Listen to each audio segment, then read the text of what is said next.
Yes, so tomorrow, well, I don't know, probably tomorrow and Wednesday both will be the shorter lab.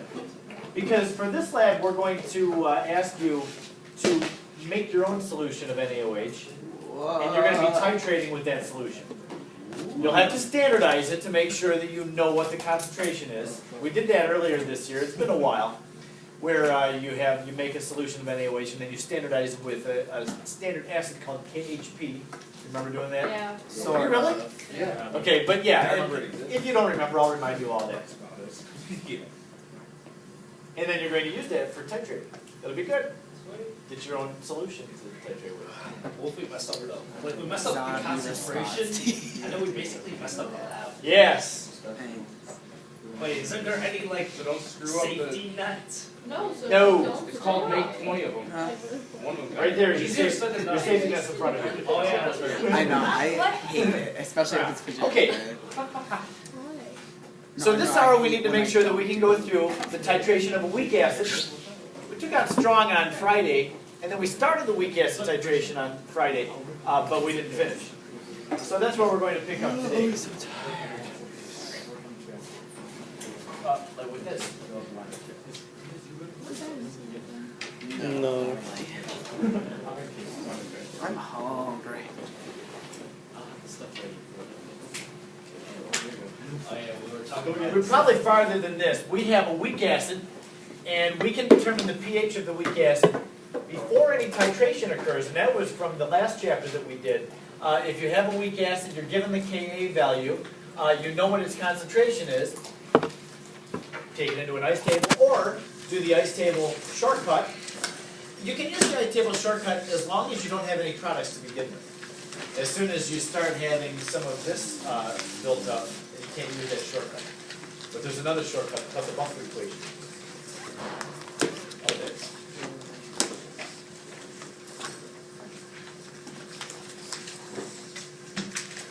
We did this data point, and I believe we did the next data point too, right? Nope. Yes. Yeah. We did. We did 10 ml of NaOH. No, that was the strong answer. NaOH added. Finish the strong. I'm not hearing you. Did we do this data point? Yes. We did 2 data points. We never did. Yeah, we did. We We did. We did. Gosh. We did it when Let's do it again. we did it when we didn't add the base to like the normal pH that we did when we had 10 milliliters. Can we do that again? I think we better. You guys are confusing yourselves. Okay. So in the second data point, after we have determined what the pH is for just HOCl solution, a weak acid, what was that pH? Does anybody have that? Before any sodium hydroxide was added. 4.23. 4.23. I'm going to go ahead and make this graph as we come up with the data point. So before any sodium hydroxide, there is a pH of 4.23. It's a weak acid, so the pH is not very low. This is probably less acidic than things that we eat, like coffee and pop have a lower pH than this stuff does. So this is a pretty weak acid. Now we're going to start adding some base to it, strong base. What's the job of a strong base? Like this. To take in hydrogen, not to borrow them. To take them. That's the way it is. It's what a strong does. So it takes first from the free hydrogens that are out there, but they're not very many at all because it's such a weak acid. So then it starts taking them from the. Pardon me. I was hoping I'd get that over with. Okay. Then it starts taking them from the acid. It could take the hydrogens off of water, but the acid more willingly gives up its hydrogen, so preferably that's going to be the one that gives it off, the hydrogen. So these are the products that are made, and we can determine, we have to use stoichiometry, which means we have to use the unit moles. I know I gave you the concentration of the reactions, but we have to use moles. So it's going to look like this. HOCl plus the hydroxide ion makes water plus OCl negative. Using moles for each of these, we know how many moles of HOCl we started with. We have the molarity and the volume of it. So that was 0.004 mole. The hydroxide, we know how much we've added. We know the concentration is 0.1. We added 10 ml, so it's 0.001 moles of hydroxide added. Yeah? When you do this step and you've added the strong either acid or base to the solution, always use moles to determine your new concentration. Don't just leave it in molarity. So we have a limiting reagent here. We don't have the same amount of this. This runs out first to 0. That goes down to 0.003. And over here, the water we don't care about. But the ions we do care about. That started at 0. We didn't have any OCl to start with. That goes up to 0.001. The same amount that those went down by. Question is, what's the pH? Now, we could make up an ice table because we still have some HOCl. But what else could we do instead of making an ice table? Do the equation. Use the buffer equation.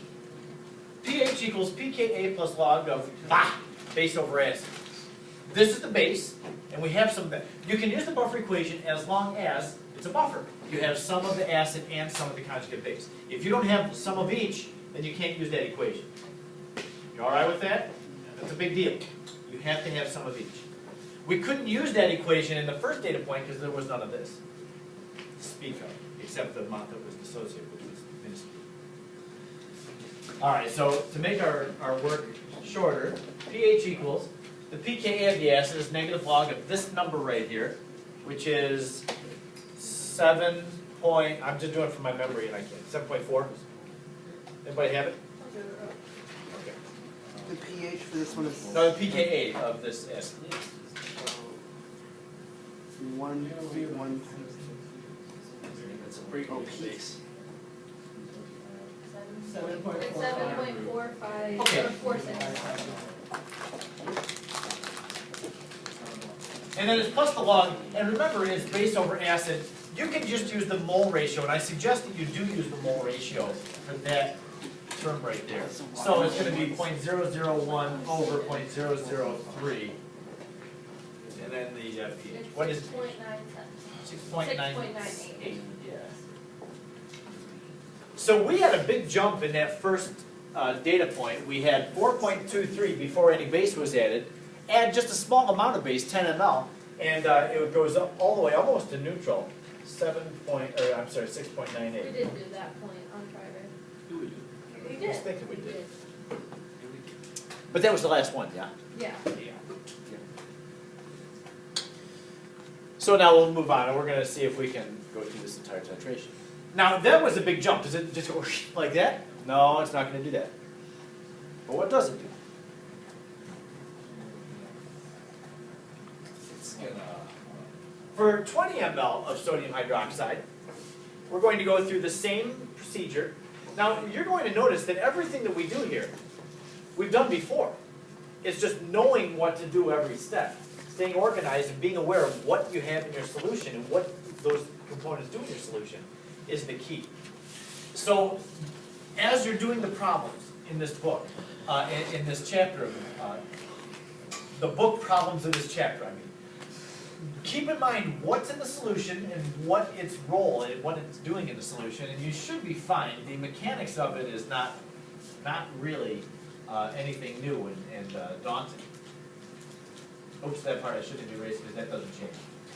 So now we've gone to 20 ml of sodium hydroxide, another 10 ml to put in. So the HOCl, remember we always go back to the original amount, so that started as 0.004 moles. The hydroxide though, now we have 0.002 moles of hydroxide.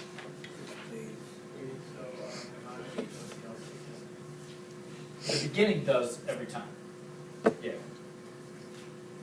You go back to the original amount. Yep. So, this is going to be the limiting reagent again, the hydroxide. That goes down 0.00, I'm sorry, goes down by that much to 0. That goes down by 0.002. So the final number of moles is 0.002. And this was 0, and it went up to 0.002.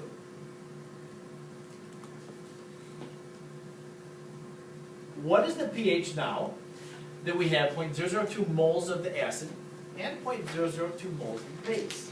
That's 7.46. What do you notice here when you use the buffer equation? Log of B over A is It- 0. Yes. so that's 1. 7.46 plus the log Yeah. of the same thing over itself. Oops. Yeah, that would be The 0. log of 1 is 0. So 7.46. Does this seem, yeah, so the answer of the pH would be 7.46. Seem like this would be a special data point? I think. This is a case where the concentration or the amount of acid in the conjugate base are Oh, equal. wait, the equivalence point is equal to the pKa. Not the, we're not at the equivalence point. What's the equivalence point? That's the point at which all of this has been neutralized. I'll say that again. Don't say anything. The equivalence point, all of the original acid has been neutralized. In this case, how much has been neutralized? Half of that. This point in the titration is called the halfway point. Stop. Stop. I'm guessing it is. We got together and we thought, okay, what could we come up, what creative name could we come up with for this point? Since it's halfway, let's call it the halfway point. Wow. Wait, do you call it a midpoint? I know, you know, some people are more creative than others. Don't feel bad. So yeah, at the halfway to the equivalence point, that's where the pH and the pKa are equal to each other. pH equals to pKa. Is that only for a week? Only for weak acids. Yes. Or weak bases being titrated. So 7.46 was that pH. That was 20 ml. I'm going to go up to 7.46. Oh my goodness. Well, That graph is not drawn to scale. it is totally. Whoa. Look, remember that jump to 6 to 7, then 7 to 8. Because you're not gonna get arrested, Kyle. It's gonna be okay. I'm just saying, you know, like, It is. It's right. It's not linear. It shouldn't be linear. I know it shouldn't be linear, but like Totally to jump scale. in that scale. That scale is fine. I'm not judgmental. Like, Yes, you're very judgmental. Wait, just for more. So we don't have to do that bottom thing, right? If we do the equation. Thank you for asking. I meant to say that too. Indoor voice. Listen to this. You see how I put this ice table down here? We didn't need it. Why not? Because you can do the buffer. This replaces the ice table. Like in the problem. Don't do this. Do whatever takes less time. And by the way, I am aware, and I apologize, because they switched over with the headline. If you were trying to do the problems and you ran into a blank page, So good that we they had. switched over. I don't know if it was Friday or over the weekend or whatever, but with the new semester. What? What? Still next week, yeah. So I was gonna do it, but I know that. Yeah, it would have been fine. I mean, I hear I made a big deal about, make sure that you start the problems this weekend. Well, then they weren't there. Private reports. Yes, there is private reports that takes you back to old things you had on there, so be aware.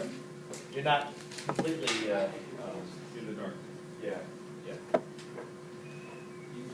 Next data point, we're gonna go to 30 ml of sodium hydroxide. Oh, before we do that, sorry. I just want to make clear about the halfway point. When you are halfway to the equivalence point, that's where the pH and the pKa are equal to each other. That's a pretty significant point. And I'm going to tell you why. After we're done with this titration, we can use that halfway point for something that's pretty valuable. So I just want to pause and not overlook the importance of that halfway point, because you're going to find that it's a friend of yours. The halfway point.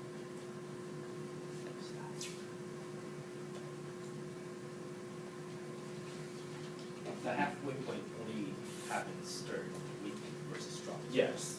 Yep. So it could be weak, either one would be. Yeah, if you're in the next example, we're going to see the weak acid. This is weak acid. Weak base titration. Yeah, it's going to have a halfway point that's important too. Okay, so basically, There's no weak weeks.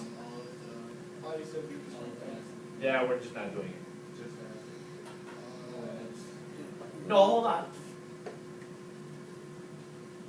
Nah, don't hold on. I'm not going there. I don't know. okay, so basically, the half, There's no halfway point for a strong. I mean, there is, but it doesn't mean it. Because for the strong, we never use the buffer equation, right?